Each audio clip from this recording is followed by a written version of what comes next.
Welcome to another episode of Everybody's Got Something. I'm your host, Seth Hoffman.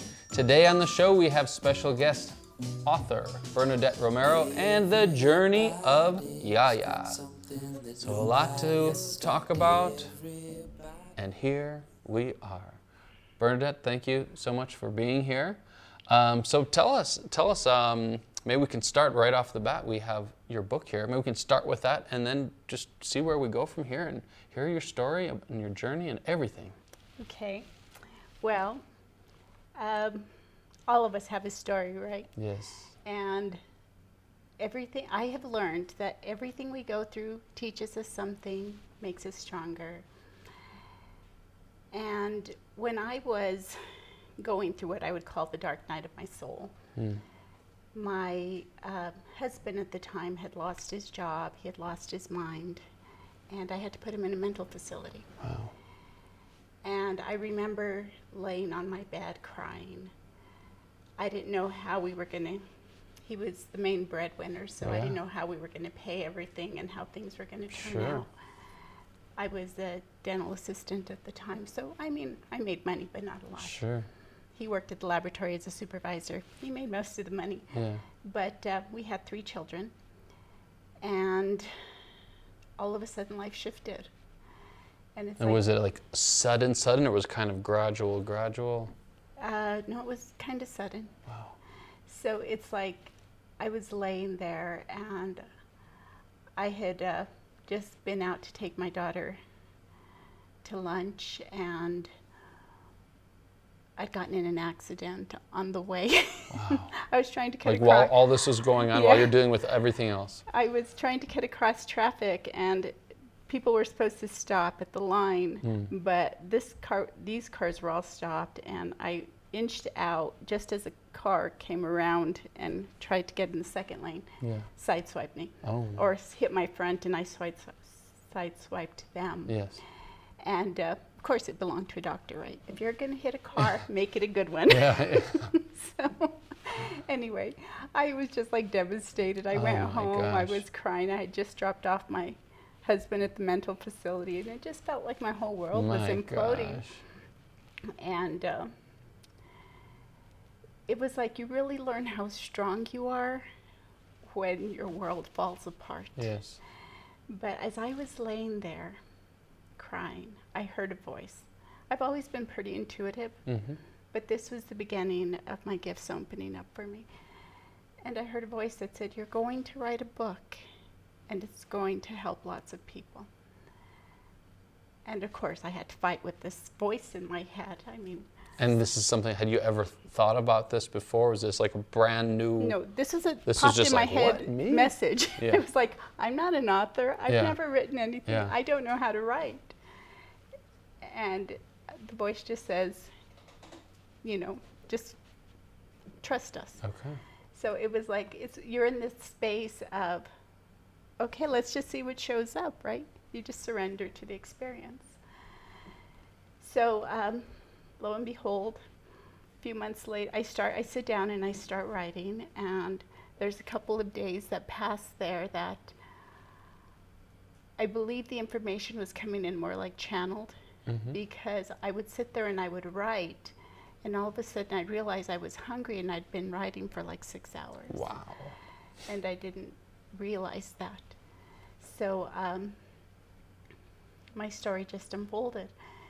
It was the story of me going through all my hard times, my story of being open to the possibility that we are more than humans with a soul. What I learned is we are souls having a human experience.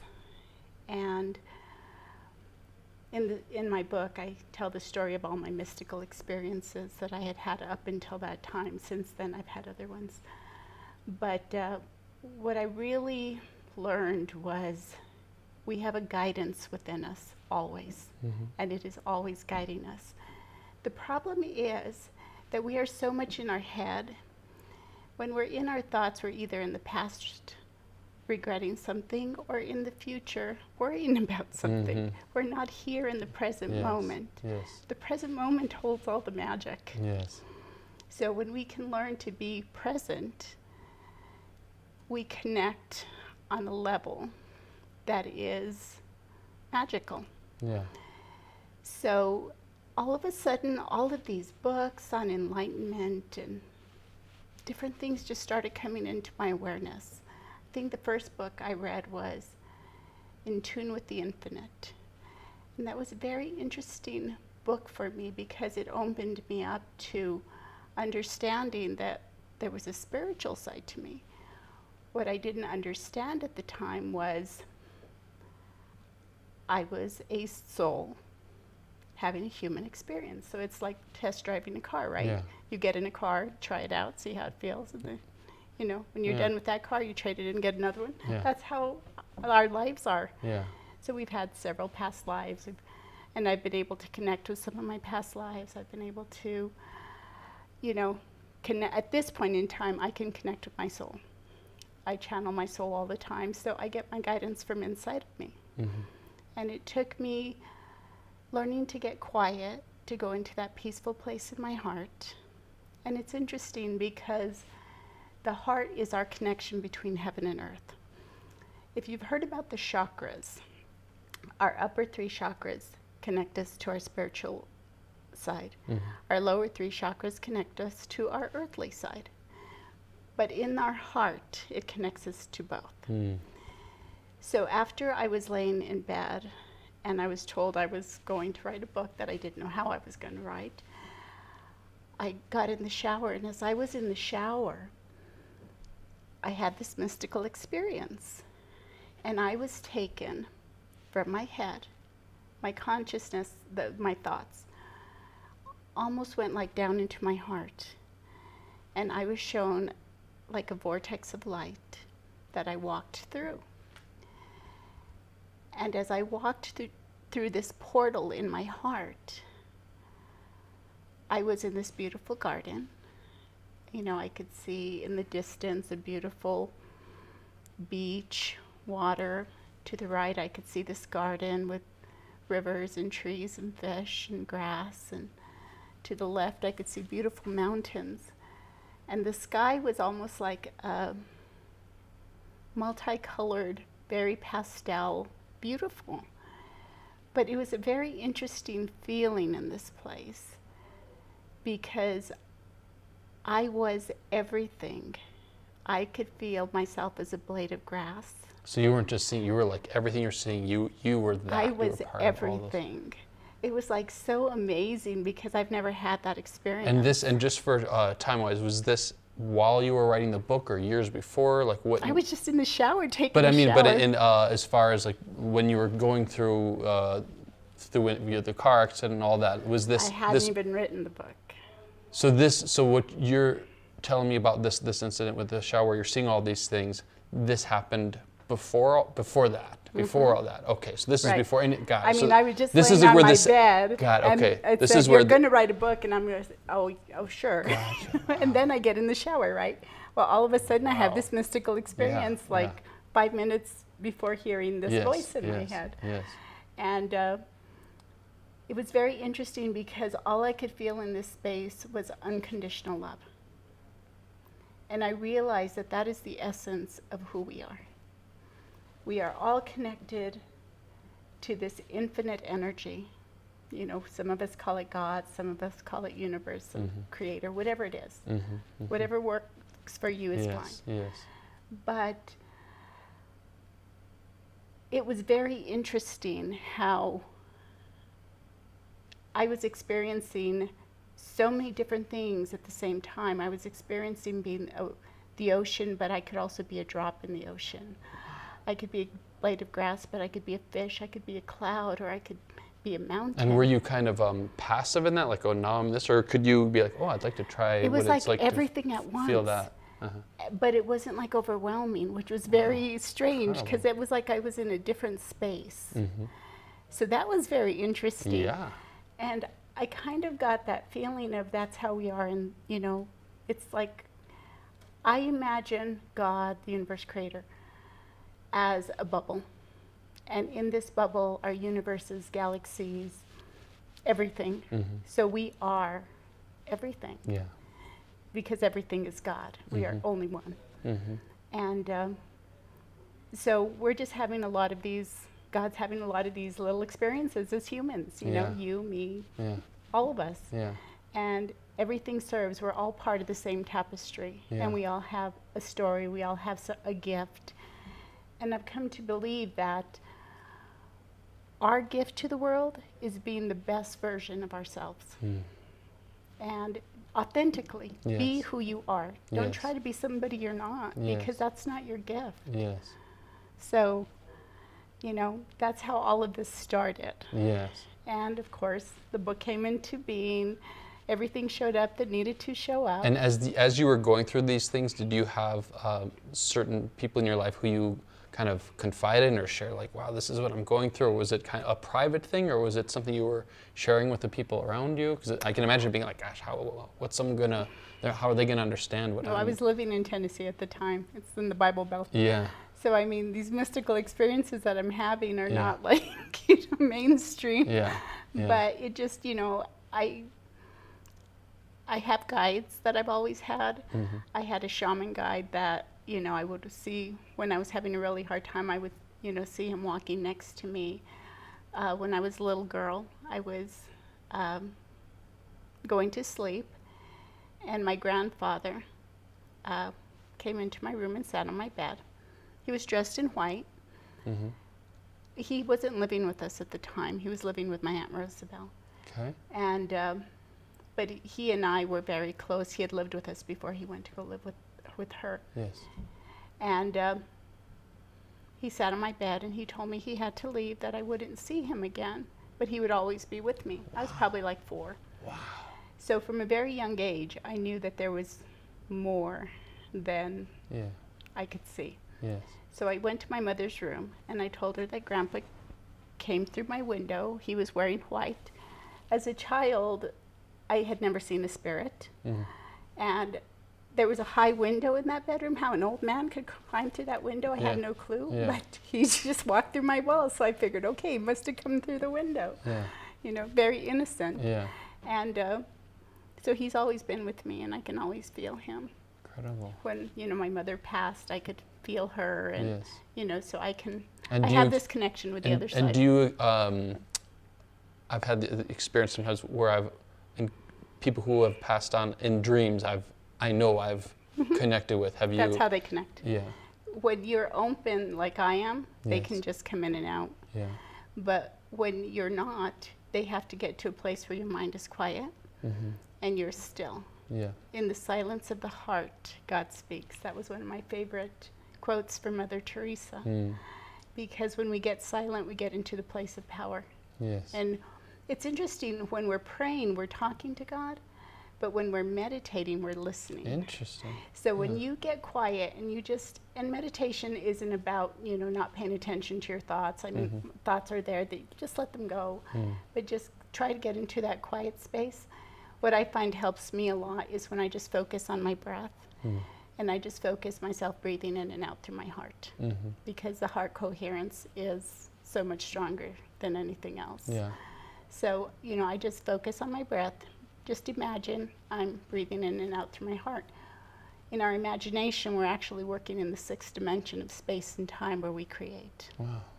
So, and what is that? What exactly is that? Does that mean? Well, we create our world. We are co-creators in our world. Our thoughts, our words, our actions, our deeds, how we speak, how we feel, all of those create. We're like an energy vortex. And where we vibrate, we create. So if you're in shame and guilt and fear, you're a very low vibrational frequency. In my book, I talk about Dr. Emoto's work on frequencies. And, you know, when you're at these low frequencies, that's where you're attracting everything. We attract who we are, not what we want. So if we can live in this place of love, which is like 550, we can live in acceptance, which is like around 600, I believe.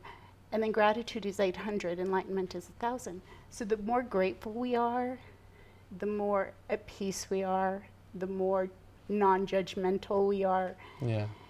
We live at this frequency that we attract these wonderful things to us because that's where we are. Yes. So that's part of us growing as a human, becoming the best version of ourselves. And all of this starts with compassion. And my book is called Fulfillment, The Power of Compassion. It's my story of going through the hard times with my husband and his mental illness, my mother's death from leukemia, and just me finding my own spiritual path unfolding in front of me and what I learned. It's important to realize that every time we go through something that we consider hard or tragic or difficult, it's life expanding us. Yeah. Life is always working for Yes, us. yes. And it's showing us something, it's teaching us something, it's having us let go of something. So it's very interesting how when you start seeing life as working for you, Yeah. and not being in resistance to what shows up. Just say, how did this serve me? I look back on my relationship with my ex-husband, and there was a lot, through our whole marriage, I didn't know it till I was going to get divorced, but he had cheated our whole marriage, Wow. you know. Wow. Here I was, I got married, I was a virgin, you know. Yeah. I'd been with one guy Yeah. for like 50 years. Yeah. And, you know, he had been having all of these experiences. And I really learned forgiveness. You know, he was so angry at me when I told him we were going to get a divorce because, you know, he was bringing ladies to the house and my kids were it was a long story, right? I would be surprised if it's like, yes, I'm fine with this. This is, yes. I mean. Yeah, but anyway, you know, he told me, he says, well, I've cheated on you all my life, even with one of your friends. And I do not know where this grace came from. Yeah. But I embodied a place of non-judgment Yeah. where I literally looked at him in the eyes and I said, I forgive you for that. Wow. And I didn't know it at the time, but the look in his eyes that he could not hurt me was like the biggest gift I got. But what forgiveness does is it doesn't say what they did was right. Right. Yeah. It says, I am choosing to release this energy that is not serving me. So it's a gift that you give to yourself. Right. I know some people think, I'm going to show them, I'm going to hold this grudge and carry this grudge. But you're only hurting yourself, right? Nobody else is feeling your feelings. And it seems like in grade school, all these things they teach, like, can you imagine if kids were taught this sort of thing from a young age? I mean, how that could serve them, how many things they could let go of. I mean, imagine that. Because some people never, ever even get that lesson in any way. If you look at a child can get angry or get hurt or get an argument, and then a couple minutes later they let it go and they're happy again, right? Right. They're the ones who embody what we adults should be doing. Right. Because they can let go. They don't stay in that energy. They feel it. Yeah. And they let it pass through them. And do you think it's human nature, or like what happens to us that we well, this is where disease comes from, right? Yeah. When we have a tragedy, if we're not feeling it, embodying it, letting it be what it is, like when I have to cry, I cry. Yeah. You know, if I'm sad, I cry. Yeah.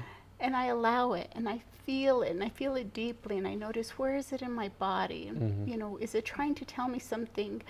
You know, where am I entangling in my mind that I'm feeling? Have you always been free like that, or no? Okay. No. Okay. All of this has been a journey, right? We all have our own journey in our own way. Yes. And there's nothing that is wrong about our journey.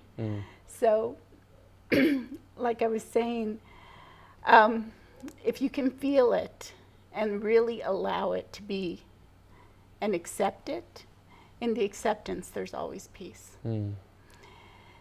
When you don't accept it, when you try pushing it away or seeing it as bad or not good, or, you know, it sticks someplace in your body and it causes dis-ease because there's unease in your body. Wow, dis-ease. Wow.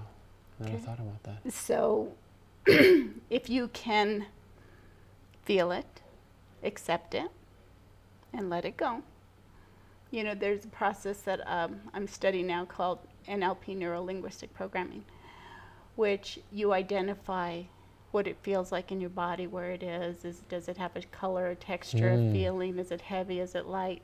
And then you transform that to be nothing but light and air, and you let it go, you know, just kind of see it floating away. And when we can do these kinds of things with ourselves, it releases us to be more healthy. Yes. But what I'm finding is we as humans are so hard on ourselves. When I went to Egypt a couple years ago, I had a mystical experience, and I met the goddess Sekhmet. She is the goddess of compassion for Egypt, and she is one of my guides now. But compassion for the self is the hardest thing that people need to learn. Yeah. We can be compassionate for other people, and we talk so bad about ourselves. Right. We put ourselves down. We don't value ourselves. Yeah. So when we can learn compassion for self, we can become the most amazing people, because once we stop judging us, we stop judging others. Everything is always an inside-out job. Yes. So as we change, our world changes. Yes. So if all of us would just concentrate on being the best version of us, and how do we do that? We do what we love, and we live in joy. When something shows up that is unease, you accept and say, how is this serving me? As I was saying with my ex-husband, that forgiveness is what I learned. Yeah. I learned to let go. Yeah. And you know, before he left, because he moved back to New Mexico and I stayed in Tennessee, I was guided to write him a 3-page letter. And in that letter I said, thank you for letting me go and giving me the divorce. Thank you for being a great provider. And I put in all of the positive aspects of our relationship. Wow. And then again, I reiterated, and I forgive you for all the past that is gone. And I hope that one day you will find peace. Wow. When we can live from this state of power, and it's being authentic, it's being very vulnerable. Vulnerability is not a bad thing. It's probably one of the greatest things we have, because we connect with people on a heart level when we're vulnerable. When they can see you and you can see them, and you both accept each other just as you are, without trying to change the other person, you give a gift that nobody else can give. So it's really amazing. And how did you learn this? I mean, like, because it sounds like this is not how you grew up, and this is not who you were. It sounds like a pretty, hugely was. I mean, everybody has a different journey, right? Yeah. I love to read. So these were, you picked this up from? All of these books started just showing up in my life, and I would hear about a book, and I'd say, oh, I want to learn that, so I would start reading. Or I wanted to research, you know, NLP, I wanted to research hypnosis, I wanted to research meditation. And I was just like a magnet and a sponge for everything that inspired me. I wanted to know. And this all happened after you parted with your husband? Yes. I mean, it's just something that at the time is like, oh my gosh, why is this happening? Oh my gosh, this must seem like the most terrible thing. But it sounds like it's the most incredible gift you could have ever hoped for. Looking backwards, it is. Yeah. But at the time that it's going on, you keep questioning why, you know? Yeah. After you can get through that and you can say, how did this serve me? What did I learn? How did it make me stronger? I became such a strong person. Yes. Anything shows up now, it's like, bring it on. Yeah. There is nothing that can destroy me. And were you open with your children throughout this, what you were going through? Yes. One of my sons won't talk to me because of the book. Really? Yeah, I actually got demotherized. Wow. I hope that when But, the time's right. again, everything is about our own journey. Yeah, yeah. And, I can love him from a distance. Yeah, yeah. But, if he chooses to come back in my life, great. And if he doesn't, well, I'll love him from a distance. Yeah. But I want him to be happy and do his own thing. Yes. And, we give everybody the freedom to just be themselves. Incredible. Incredible. And how has it changed the way you parent? I know as kids get older than this, but you never stop parenting. Well, my children know that now I'm different than I was before. My son, he sees things a lot more, probably on the basis like I do. So does my daughter. Yeah. My grandchildren, I took care of them for the last 2.5 years. Yeah. And it's very interesting because they know how I think, and I try to be a positive influence to teach them some of these things. Yes. And it was interesting. One summer, probably last summer, I was watching all three of them. My son has a daughter, and my daughter has a son and a daughter. And Eva, the youngest, I was like, okay, let's do some yoga. So we were all three, Hannah, Eva, and me, we were doing yoga.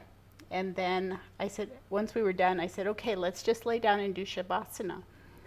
And Hannah says, what's that?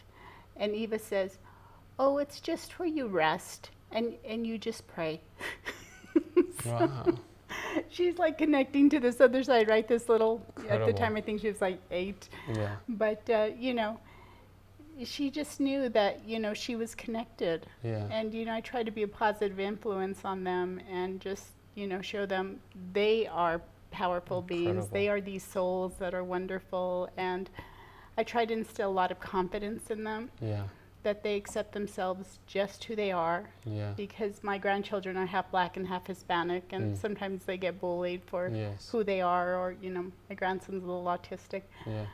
But that's who they are. Well, they and are. that's their They gift. are just so blessed to have you, and I feel blessed to get to have this conversation. Just so much of what you're saying is resonating so deeply with me. It's going to be sitting for a long time. I wonder if you can, as we end the segment, anything you can just leave us with for someone who's maybe stuck in a place they don't want to be. Just some parting words of hope, maybe. I would say notice what you're thinking. Notice what you're feeling, and notice how you talk to yourself. And try to see it as you're talking to the little child in you, not the adult. I like that. Because we're more compassionate with children than we are with ourselves. Yes, yes. And when we can learn to be more compassionate with ourselves, we will learn to stand in our power, to love. Love of self is the highest gift you can give to yourself. Me, for myself, I will never say anything bad about myself. Yes. I'm awesome. Yes. Well, you are awesome. Well, Bernadette Romero, please check out her book, and we'll put like a link in the description so people can get it. It's on Amazon. But thank you so much for sharing your story, and I don't know, you just kind of I'm looking forward to There's going to be a second book. So we'll stay tuned, and we'll love to have you on again. Okay. God bless you. Thank you. Thank you so much. Blessings to your kids and grandkids, and just thank you for what you've taught me and anyone else who has been fortunate to be with us today. Oh, I'm glad to be here. Thank Thanks. you. Thank you.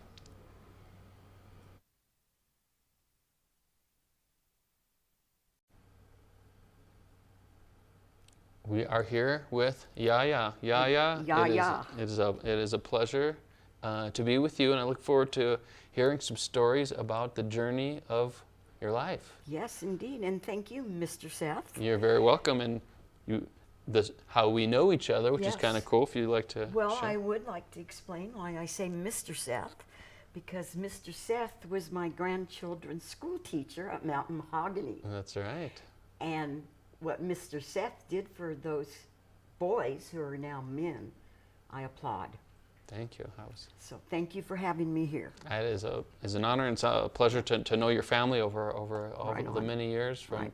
from first knowing your grandson, 3rd, 4th, and 5th grade. That's right. Yeah. And you with your guitar, Yes. greeting them Yes, and singing them in. That's right. It inspired young Eric to be a musician. Incredible. And he still is. Incredible.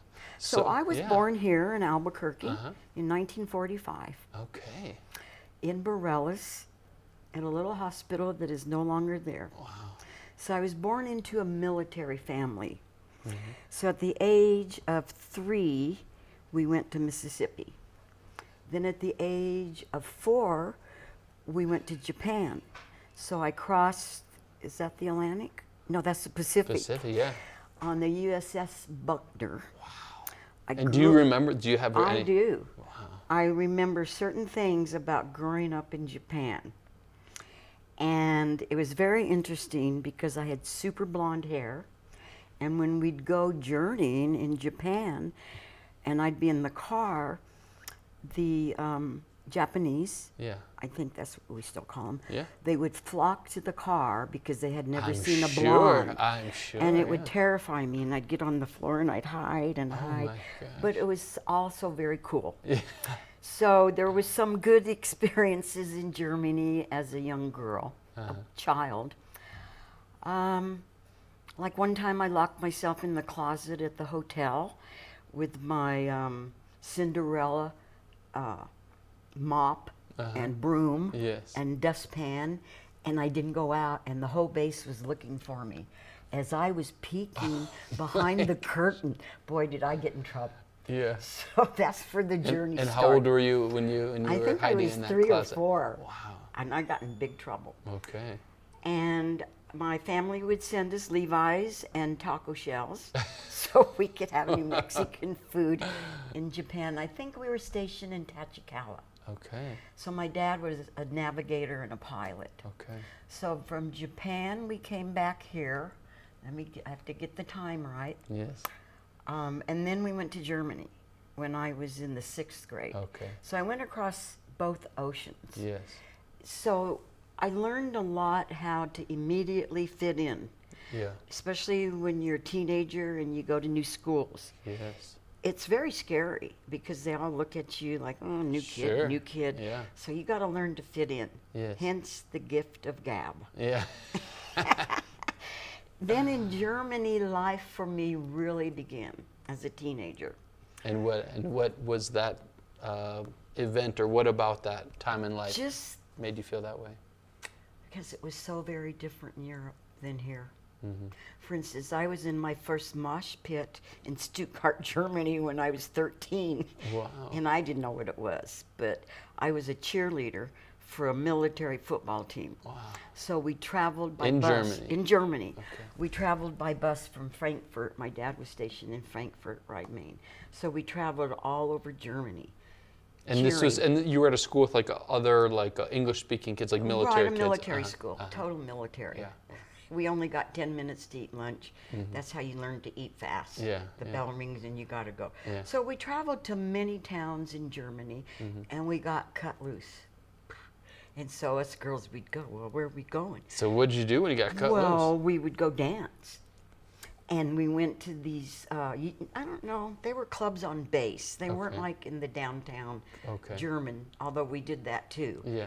And there's when I was my first mosh pit in Stuttgart. I have no idea, Yeah. but it was. I wonder if it's still there. I'm sure. It was probably at a community center. Okay. And it was pretty wild.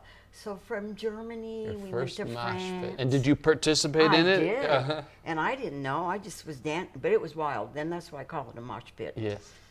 So from Germany, I had many experiences in Germany. Yes.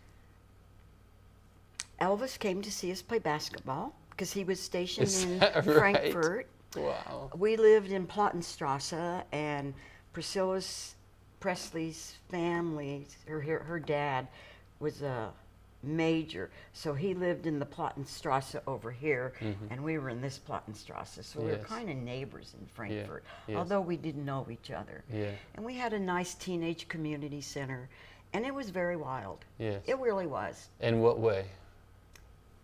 I don't know. We just went and did things, went to different towns. I think we were supervised. I don't know. It was just You got to live, it we sounds got to like. live Yes. and party.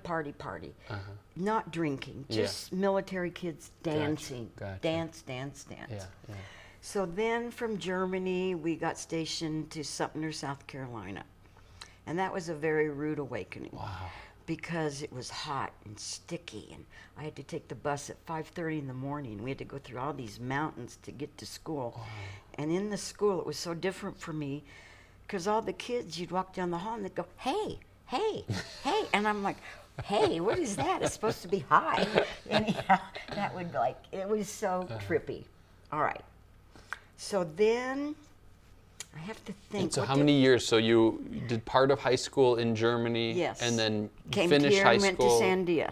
Okay. To Sandia and then Highland. Okay. Highland High. So that's where you finished your high school, Well, or I then got married at 17. Okay. And had my first child, who is Okay. now 62. Uh-huh. And so I finished off at Albuquerque Night School. Gotcha. And got my degree. Okay. So from there, what did I do?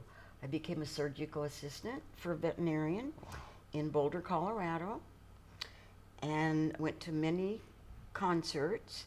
And Jimi Hendrix was playing at this one concert in Denver, and they go, hey, there's a gig in White Plains, New York. Here's who's playing. And we all go, what? We jumped in a van. I left my job, everything I owned. 13 of us jumped in a 1963 Dodge van and took off.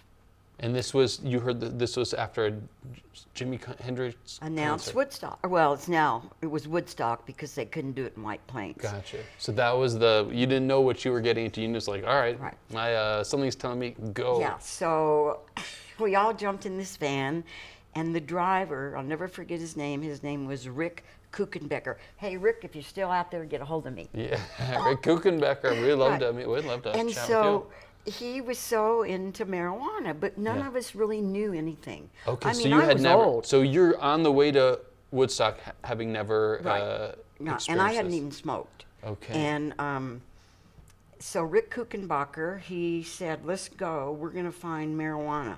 Okay. And so we drove, and his head's out the window, and he's looking, and all along the side of the road, he goes, is that pot? Is that pot? Well, it was just weeds, not pot. So we and do you remember thinking, were you like, oh, I hope he finds it? Were you thinking, yes, I don't know. Of course. And so we got to Marshalltown, Iowa, and this young man that was traveling with us, we called him Johnny Winter because he had white hair, Yes. and his name was Johnny. Yes. And his family lived in Marshalltown, Iowa. He goes, look, let's go over here and let's find all this marijuana. And we had machetes. We had pictures. I don't know who got the pictures. And we went in and we cut and we cut. Well, it was hemp. It wasn't even pot. Okay. It was sativa hemp. So And this is on the way to Woodstock. on the way to Woodstock. So chopping down some hemp chopping with it machetes. down, and these plants were big. Yeah. So we put them in the van, not knowing anything. Seriously. We were all stoners. I'm not going to deny it. We Yeah. were all acid heads.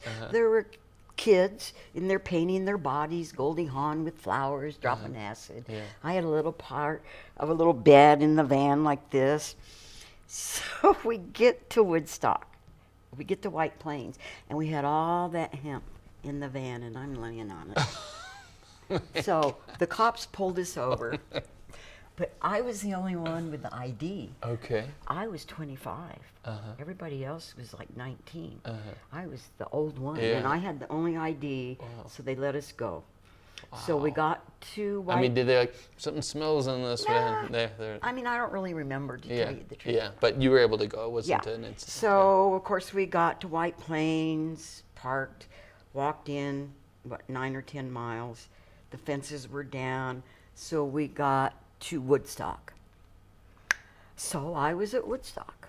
And what can you tell us Oh about my that? gosh, it was really amazing. I don't know where to begin. I mean, you get there like where you're like, okay, where are we gonna stay, or just Well, where's no, the stage? you're or there you on just, the ground. uh-huh. You're there. You're just That's there. it, with your Okay. sleeping bags that got poured on Friday night. And Joan Baez, Arlo Guthrie were Friday night, Richie Havens, Shauna Na, and then the rain. Yes. Then the rain started coming. Goodness. That's why, public, I would like you to know, there was not a lot of marijuana at Woodstock Oh, because it it got wet. Oh my gosh. But what there Right, was yeah. was a lot of LSD. Yes. There really was. Yes. Imagine that was in someone's pocket or something, get all wet. I imagine that people. Well, we took some of the hemp in, Okay. still not knowing. Yeah. And I was rolling joints out of a newspaper, big things like this, and we still didn't know. Uh-huh. And we were selling it. Oh, here you go. So I had all this money stuffed in my pockets. Yeah. And if you watch the Woodstock movie, they Yeah. interview the man who's cleaning the porta-sands Okay. that talks about his young son being in Vietnam. Okay.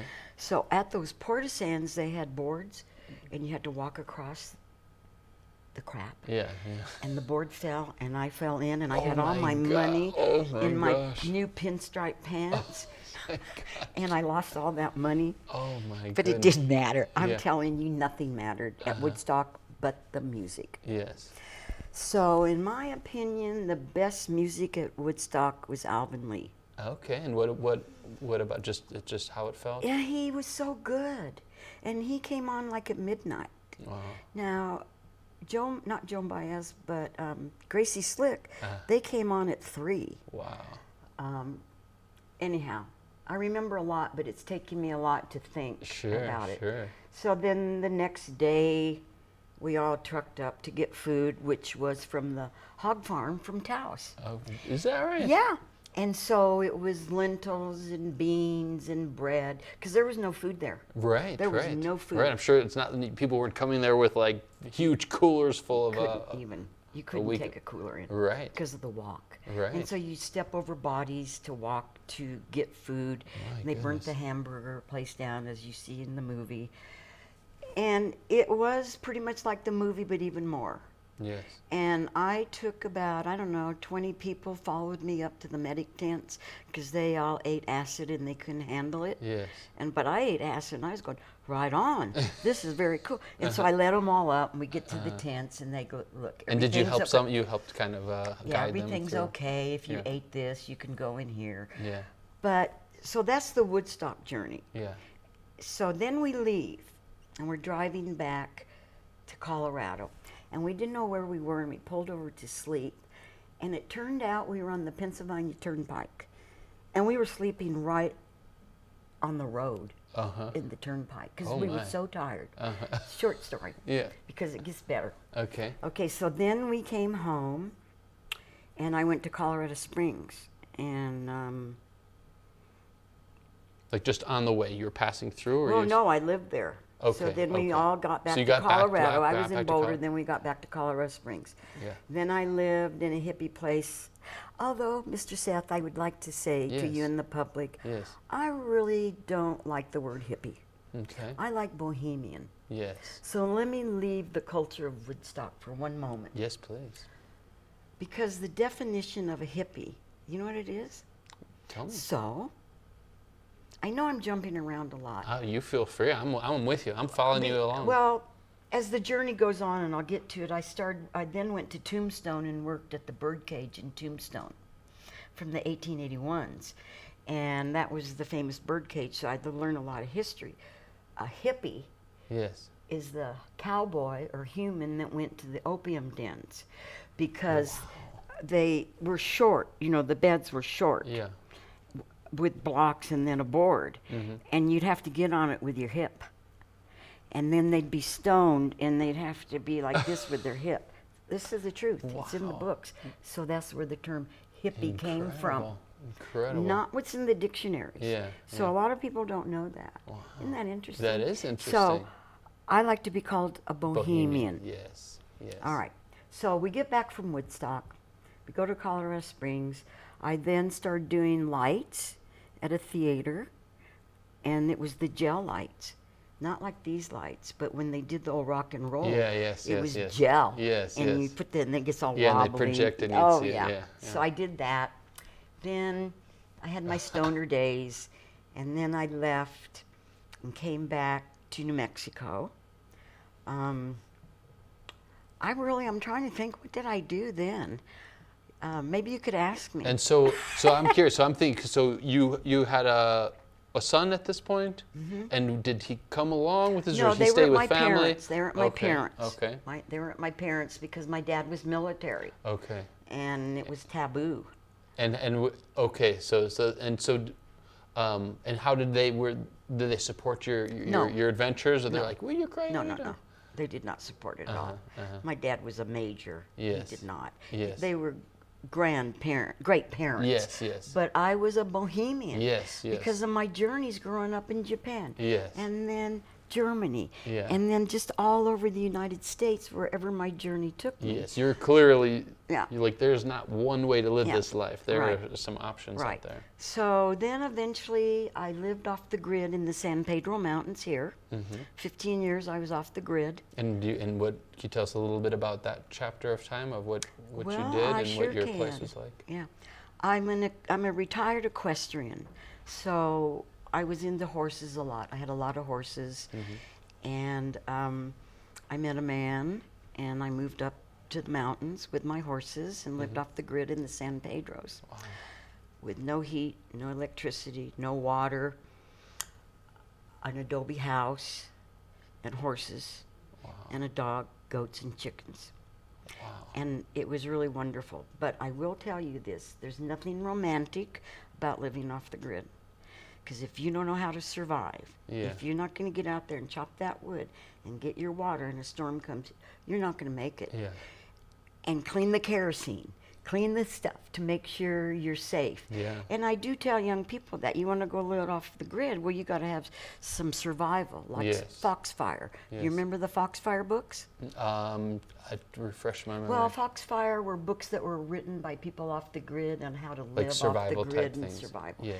And I still have my Army survival book from 1974. So I'm off the grid in the mountains with all the horses, and then I got a mule, and I joined this group called the Backcountry Horsemen, where we would go in the mountains and maintain the trails. We would load in on a Wednesday and stay till Tuesday. And we went in every mountain range with saws, no mechanical tools. And we would saw the dead trees down for passage for the Sierra Club. Yeah. The Sierra Club, they didn't like us so much because the horses pooped on the trails. Yes. But that's beside the point. Yes. So I did that for many years. And I'm a bohemian cowgirl. And so I watched Tombstone. Yes. And I saw that, and that's how I got to Tombstone. I went, I want to do that. So loaded up 8 horses, a Jeep, and drove to Bisbee, Arizona. Got a little house in Bisbee, got a job in Tombstone in my buckskins, because I didn't wear the dance hall stuff. Went to the Birdcage Theater and got a job, and I worked with one of the Clantons from the OK Corral. Okay. He was the nephew. And this is some really wonderful history there Yeah. in Tombstone. And there was many ghosts in Tombstone in that old birdcage. Yes. And they would come at night. And one Christmas Eve, I had to close the birdcage by myself. And Russian Bill, his cage, they called it cages. They were private little rooms where they could play poker. And I was there by myself, and boy, I was really scared. And I'm smelling, and I could smell cigar smoke. It was Russian Bill's ghost. I swear to you, I was terrified. And I was like, get me out of here. Get So me what'd out you do? What'd you do? Oh, well, I did you had get to- out of there? Or you I had had to close yeah, up. Yeah, yeah. I had to close up. Come on. But if you stand at the birdcage and you could look across the street, that was the nugget. And at night, you could see the swings. And here's stuff. It was ghosts. This is the honest to gosh truth. Yes. That tombstone is very haunted. And Morgan Earp would come out because he was very upset that he got murdered there, and Yeah. he was come out on the boardwalk. Yeah. And he was upset because it was turning into T-shirts. Like touristy kind Yeah, of thing. and then the tourists would come down and go in the basement of the birdcage and pull the fabric off of the pool table where he was killed. So they shut that down. But the birdcage, if anybody can go, go. Yeah. So then I came back here. No, I stand corrected. I was still in Tombstone then, and Bisbee. Then I became the bookie for Bisbee at Turf Paradise in the Gulch. Wow. So I ran the horse races. I didn't run it, but I was the person that Who took the bets and in stuff the like Gulch. that. Yeah. That was another experience in Bisbee. Now, You must have met a lot of people who were very happy and very disappointed, depending on the day. I can tell you, I didn't meet them, but a lot of Your cartel. interactions. A lot of cartel Yeah. came in there to launder their money. Oh, okay. And there would be wads of money, and they would just bet. They would just bet. So I saw that. Then I know I'm leaving something really important out. Yes. So I must retract Okay. because I'm kind of tired because I worked all weekend. Yes. But this is very important what I'm going to tell you Yes. now. So in 1993, I was working for a horse trainer in Corrales. And I was training a fractious racehorse. Do you know what fractious means? I'm guessing something that had a fracture or was injured? No, or what it means in the equine and racing industry, it's a horse who runs the race behind the gate. In other words, they're fractures, they rear up, they do this, they do okay, that. Okay. They're a nervous wreck. Gotcha. So I was working with this horse, and boom, something hit me in the head, and it was the twitch. So it hit me in the head. I was Oh my unconscious. gosh. I was under the feet. Whew. The horse kicked me, fractured my whole face. Oh my gosh. My face was like this when I got to the hospital, so I got My gosh. TBI, which is a traumatic brain injury, yes. closed traumatic brain injury. Yes. So I healed. Now this is where it gets kind of funny. So I healed, and then I get a phone call, Uh-huh. and they go, "Hey, would you like to meet President Clinton?" And I'm like, "What?" After the, wow, okay. And so you Because said, they okay, want, I was with Dr. Firestone Okay. in at El Pueblo Health in Bernalillo, Yeah. and they contacted me, and I was dinging, going, "Oh, sure, okay." I didn't have a clue, so they called me, and I think it's called vetting. Is that what they say, to make sure you're good and not going to shoot anybody? Sounds So the good, CIA yeah. or whoever, Okay, they sure, call sure. me on the phone, and they go, "Miss Mathis, would you like to meet President Clinton? What are you doing?" And I go, "Well, I'm selling wares at the bowling alley." 'Cause I was selling jewelry at Fiesta Bowling Alley. Yeah. They'd let vendors be there. Yeah, They go, yeah. "What?" And I go, "Yeah." So they go, "Well, have you ever been arrested?" And I go, "Well, matter of fact, I have." And they go, "What for?" And I said, "Dog at large." They go, "What do you mean, dog at large?" Now, this is Washington, D.C. talking to me. Yeah. They go, "What do you mean, dog at large?" And I go, "My 6-week-old puppy got out and I got arrested." And they took me to jail. Oh my gosh. Yeah. So And they I- said, okay, that sounds, Yeah, and they're doesn't like sound too going, dangerous. "That's in New Mexico, you get arrested for dog at large." Well, anyhow, Yeah. I did meet President Clinton in Bernalillo. 5 of us got to meet him. It was a big deal. Uh-huh. And President Clinton is very charismatic. Yes. I said a lot of things maybe I shouldn't have said, Oh, yeah? like, "Look at this alfalfa, President Clinton. Isn't that pitiful that they're giving you this alfalfa with weeds and you're the president?" We had to put our feet on it. That was our table. And I don't know, I told him I inhaled for him. Oh, yeah, you told that to I have the bumper sticker. Do you remember Dr. Blue? Of course. Of course. Yes. And I had Marley Coffee at Yeah, yeah, Cosmic. Of course, yeah. And yeah. so Dr. Blue and I were friends, and I lost my bumper sticker that said I inhaled for Clinton. And then he gave me another one, so I still have that. And you actually told him that. You I was actually on got to in tell my him. Pendleton on national TV with President Clinton, and I told him that. Wow. And Not many people can say that. So I kind of don't have much fear Yeah. about things. Yes. And then he said, "Well, Mary Lynn, what do you do?" And I go, "Well, I'm a horse trader."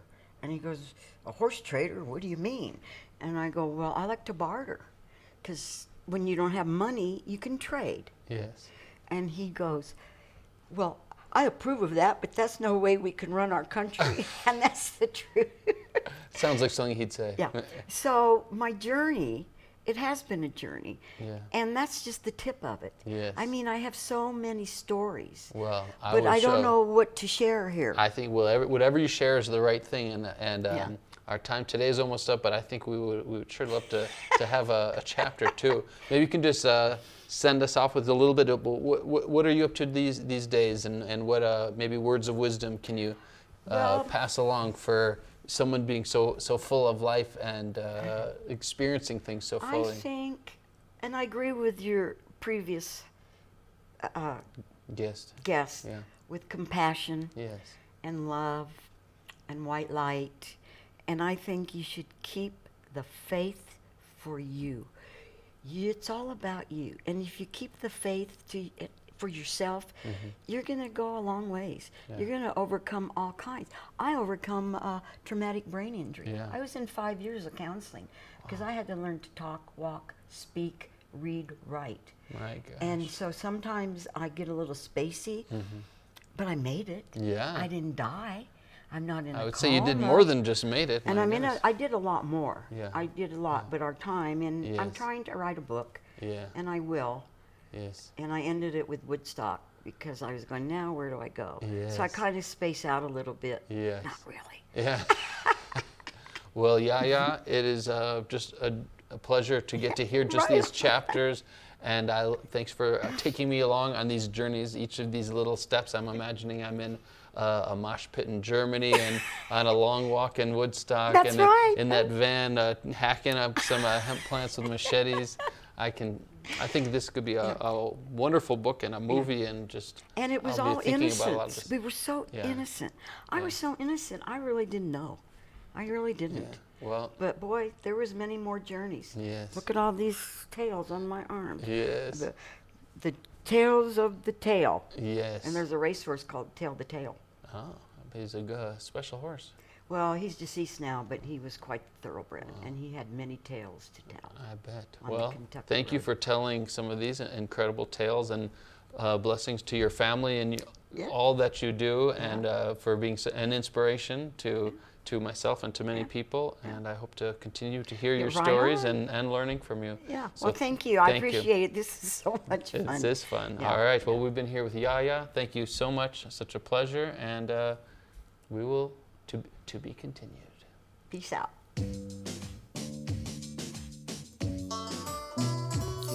Yeah.